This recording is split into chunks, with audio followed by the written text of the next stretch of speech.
ಮಾರ್ವಾಡಿಗಳೇ, ಅವ್ರಿಗೆ ಸಂಬಂಧಪಟ್ಟವರೇ, ಪ್ಲಾಸ್ಟಿಕ್ ದಂಧೆ ಮಾಡೋರೇ ಇದ್ದಾರೆ. ಅವರೆಲ್ಲರಿಗೂ ಸಾಥ್ ಸುನಿಲ್. ಮತ್ತು ಇವ್ರ ಜೂರಿಸ್ಡಿಕ್ಷನ್ ಇಲ್ಲ, ಅವರು ಕಂಪ್ಲೇಂಟ್ ಕೊಟ್ಟಿರ್ತಕ್ಕಂಥವ್ರು ಬೇರೆ ಜೂರಿಸ್ಡಿಕ್ಷನ್ ಅಲ್ಲಿ ಇದ್ದಾರೆ. ಹೈಸ್ಕೂಲ್ ಫೀಲ್ಡು ಇವ್ರದಲ್ಲ, ಅಲ್ಲೆಲ್ಲೋ ನಡೆದಿತ್ತು ಅಂತಂದು ತೋರಿಸ್ತಾ ಇದ್ದಾರಲ್ಲ, ಯಾವುದೂ ಎವಿಡೆನ್ಸ್ ಇಲ್ಲ. ನಾನು ಅವ್ನು ಟ್ರಾನ್ಸ್ಫರ್ ಆಗ್ತಾನೆ ಅಂತಂದು ಹೇಳಿರೋದು ಒಂದು ಎವಿಡೆನ್ಸ್ ಇಟ್ಕೊಂಡಿದ್ದಾನೆ ನೋಡ್ರಿ. ಅವನು ನಾಗರಾಜ ಎಂಬ 3rd ಕ್ಲಾಸ್ ಇದ್ದಾನಲ್ಲ, ಆ 3rd ಕ್ಲಾಸ್ ಕಡೆಯಿಂದ ಅವ್ನು ಅದೊಂದು ಆಡಿಯೋ ಸಿಕ್ಕಿದೆ ಅಷ್ಟೇ. ಹೇಳಿರೋದು ನಿಜ ಇದೆ ಬಿಡಿ, ನಾನು ಅದು ಆಡಿಯೋ ಇದ್ರೂ ಹೇಳ್ತೀನಿ, ಇಲ್ಲ ಅಂದ್ರೂ ಹೇಳ್ತೀನಿ. ಡಿಪಾರ್ಟ್ಮೆಂಟ್ ಇರೋದು ನಮ್ಮನ್ನು ಸೇವ್ ಮಾಡಲಿಕ್ಕೆ, ಅವ್ರು ಸೇವ್ ಮಾಡ್ಕೊಳ್ಳೋಕ್ಕಲ್ಲ. ಕಂಪ್ಲೇಂಟ್ ಏನಿದೆ, ಕೇಸಿನ ಸಂಕ್ಷಿಪ್ತ ಸಾರಾಂಶವನ್ನು ನಿಮಗೆ ತಿಳಿಸ್ಬಿಡ್ತೀನಿ. ಕಾರಣ ಏನಪ್ಪ ಅಂತ ಹೇಳಿದ್ರೆ, ಸತ್ಯ ಗೆಲ್ಲಬೇಕ್ರಿ. ದಾವಣಗೆರೆ ನಗರದ KB ಬಡಾವಣೆಯ 4ನೇ ಮೇನ್ 2ನೇ ಕ್ರಾಸ್ನಲ್ಲಿರುವ ಮನೆ ನಂಬರ್ 420/1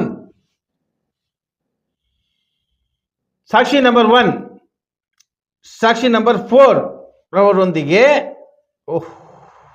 ತಮ್ಮ ವಾಸದ ಮನೆಯಲ್ಲಿ ಪ್ಲಾಸ್ಟಿಕ್ ಕವರ್ಗಳನ್ನು ಇಟ್ಟುಕೊಂಡು ಮಾರಾಟ ಮಾಡಿಕೊಂಡು ಜೀವನ ಮಾಡಿಕೊಂಡಿದ್ದಾಗ ಕಾಲಂ ನಂಬರ್ 12ರಲ್ಲಿ ಕಂಡ A1 Nagaraj, A2 Kariyappa, A3 Ajay Kumar ಯಾಕ್ರಿ ಅಜಯ್ ಕುಮಾರ್ ಅಂತಲೇ ಅವ್ರ ಹೆಸರು, ಸೇರಿಕೊಂಡು ದಿನಾಂಕ 31/1/2025 ಮಧ್ಯಾಹ್ನ 12 ಗಂಟೆಗೆ ಸಮಯದಲ್ಲಿ ಮನೆಯ ಒಳಗಡೆ ಅಕ್ರಮ ಪ್ರವೇಶ ಮಾಡಿ ಮನೆಯಲ್ಲಿದ್ದ ಸಾಕ್ಷಿ 1 ಮತ್ತು ಸಾಕ್ಷಿ 5ರ ನೀವುಗಳು ಮನೆಯಲ್ಲಿ ಯಾವುದೇ ಪರವಾನಗಿ ಇಲ್ಲದೆ ಅಕ್ರಮವಾಗಿ ಪ್ಲಾಸ್ಟಿಕ್ ಕವರ್ಗಳನ್ನು ಇಟ್ಟುಕೊಂಡು ಮಾರಾಟ ಮಾಡುತ್ತಿದ್ದೀರಿ.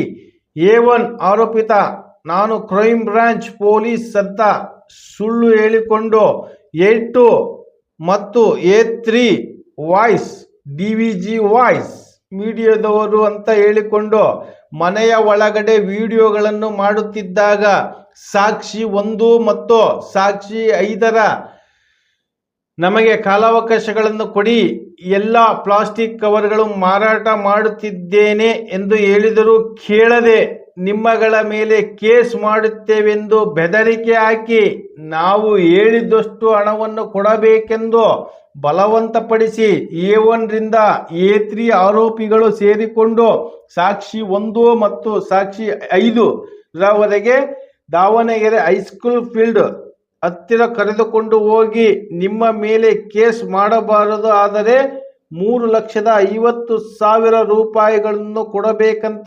ಬಲವಂತವಾಗಿ ಹೆದರಿಸಿದಾಗ ಅದಕ್ಕೆ ಸಾಕ್ಷಿ 1 ಮತ್ತು ಸಾಕ್ಷಿ 5 ನಮ್ಮ ಬಳಿ ಹಣವಿಲ್ಲವೆಂದು 1.5 ಲಕ್ಷಕ್ಕೆ A2 ರವರು ಕೈಯಲ್ಲಿ ಕೊಟ್ಟಿರುತ್ತಾರೆ. ನಂತರ A1 ಆರೋಪಿಗಳನ್ನು A2 ಕೈಯಲ್ಲಿ ಕೊಟ್ಟಿರ್ತಾರೆ, ಅಂದ್ರೆ ನನ್ನ ಕೈಯಲ್ಲಿ ಕೊಟ್ಟಿರ್ತಾರೆ. A1 ಆರೋಪಿತರನ್ನು ಸಾಕ್ಷಿ 1 ಸಾಕ್ಷಿ 5 ನಾನು ಕ್ರೈಮ್ ಬ್ರಾಂಚ್ ಪೊಲೀಸ್ ಅಂತ ಸುಳ್ಳು ಹೇಳಿಕೊಂಡು ಬಂದು ಒಂದು ಸಾರಿಗೆ 5,000 ರೂಪಾಯಿಗಳನ್ನು ಒಟ್ಟು 3 ಬಾರಿ 15,000ಗಳನ್ನು ಅವರಿಗೆ ಎದುರಿಸಿ 4/4/2025 ಮಧ್ಯಾಹ್ನ ಸುಮಾರು 12 ಗಂಟೆಯ ಸಮಯದಲ್ಲಿ ಸಾಕ್ಷಿ 1 ಮತ್ತು ಸಾಕ್ಷಿ 5 KB ಬಡಾವಣೆಯ ಮನೆಯೊಳಗೆ ಹೋದಾಗ A1ರಿಂದ A3 ಆರೋಪಿಗಳನ್ನು ಇನ್ನೂ 1 ಲಕ್ಷ ರೂಪಾಯಿ ಹಣವನ್ನು ಕೊಡಬೇಕೆಂದು ಬಾಯಿ ಜೋರು ಮಾಡಿ ಗಲಾಟೆ ಮಾಡಿ ಬೈದಾಡುತ್ತಾ ನಾವುಗಳು ಕೇಳಿದ್ದ ಹಣವನ್ನು ಕೊಡದೇ ಇದ್ದರೆ ನಿಮ್ಮನ್ನು ಬಿಡುವುದಿಲ್ಲವೆಂದು ಬೆದರಿಕೆ ಹಾಕಿ ಹೋಗಿರುತ್ತಾರೆಂದು ತನಿಖೆಯಿಂದ ಸಾಕ್ಷ್ಯಾಧಾರಗಳು ಹೇಳಿಕೆಯಿಂದ ಆರೋಪಿಗಳ ಮೇಲೆ ಆರೋಪ ದೃಢಪಟ್ಟಿದ್ದರಿಂದ ದೋಷಾರೋಪ ಪಟ್ಟಿಯನ್ನು ಸಲ್ಲಿಸಿದೆ. ನೋಡಿ, ಇದು ನಮ್ಮ ಲತಾ PSI ಸಿಗ್ನೇಚರ್ ಹಾಕಿರೋದು. ಏನು ಬಂದ್ರೂ ಸುನಿಲ್ನವ್ರಿಗೆಲ್ಲರೇ ಬರೋದು, ಅವ್ರು ಹೇಳ್ದಲ್ಲೇ ಪಾಪ ಇವ್ರೇನು ಮಾಡೋಕ್ಕಾಗತ್ತೆ ಲತಾ ಮೇಡಮ್ ಅವರು. ನಾನು ಸಹ ಹೋಮ್ ಗಾರ್ಡ್ಸ್ ಕೆಲಸವನ್ನು ಮಾಡೇ ಬಂದಿರೋದು. ಕಾನೂನು ನನಗೂ ಗೊತ್ತಿದೆ, ಯಾರು ಸೈನ್ ಮಾಡಿದರೆ ಏನು ಬರುತ್ತೆ ಅಂತ ನನಗೆ ಗೊತ್ತಿದೆ. A1 ಇನ್ನೂ ಸಹ ಖಾಲಿ ಇಟ್ಟಿದ್ದಾರೆ ನೋಡಿ. ನಾಗರಾಜ A2 ಮಾಡ್ಕೊಂಡಿದ್ದಾರೆ, ಇರಲಿ ಅಕ್ಯೂಡ್. ದೊಡ್ಡೇಶ್ ನಾಗರಾಜಂದು ಏನಪ್ಪ ಇದು ಕೆಲಸ? Nagaraja crime branch police. Doddesh Sarvadharma Samiti. Kariyappa voice DVG voice. Ajjayya DVG voice media person. Sunila nothing, ಗೊತ್ತೇ ಅಲ್ಲ ಬಿಡ ಹಂಗಂದ್ರೆ ಅವ್ರಿಗೆ. ಇವ್ರು ಯಾರು? ಮನೋಜ್ ಕುಮಾರ್ ಸುಧಾರಾಣಿ. ಕಂಪ್ಲೇಂಟ್ ಕಾಪಿ ಒಂಥರ ಇದೆ, ಇದು ಒಂಥರ ಇದೆ. ಸುನೀಲ್ ಅವರೇ ಜಡ್ಜಿಗೆ ಕನ್ಫ್ಯೂಸ್ ಮಾಡಕ್ ಹೊಂಟ್ಯಾರ ಹೆಂಗೆ? 5-6 ಜನದ ಮೇಲೆ ಇದೆ. 5 ಜನ ಅಂದ್ರೆ A1 ನಾಗರಾಜ, A5 ಅಲ್ಲ ನೋಡ್ರಿ. ಇದ್ರಲ್ಲಿ ಇರೋದೇ 4 ಜನ, ಮತ್ತದ್ರಲ್ಲಿ 5 ಜನ ಸೇರಿಸಿದಾನ.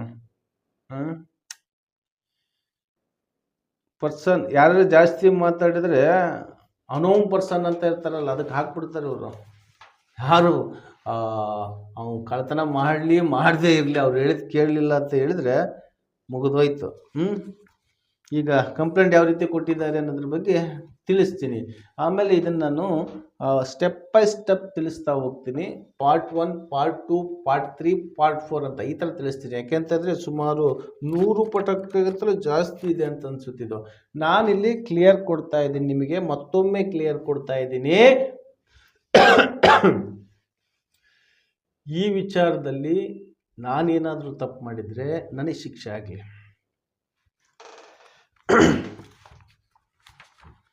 ಬಟ್ ಪ್ರೀ ಪ್ಲ್ಯಾನ್ ಭಾಳ ಚೆನ್ನಾಗಿ ಮಾಡಿದ್ದಾರೆ. ಈಗ ನನಗೆ ಗೊತ್ತಿರೋ ಮಟ್ಟಿಗೆ ಕೋರ್ಟಿಗೆ ಎವಿಡೆನ್ಸ್ ಬೇಕಲ್ವಾ? ಆ ಎವಿಡೆನ್ಸು ಸಾಕ್ಷಿ ಇವ್ರು ಹೇಳ್ತಾರೆ, ಇವರು ಯಾರೋ ಮೂರನ್ ಬಿಟ್ಟವರು ಕೆಲವರು ನನ್ನ ಆಪೋಸಿಟ್ ರೆಡಿ ಮಾಡಿ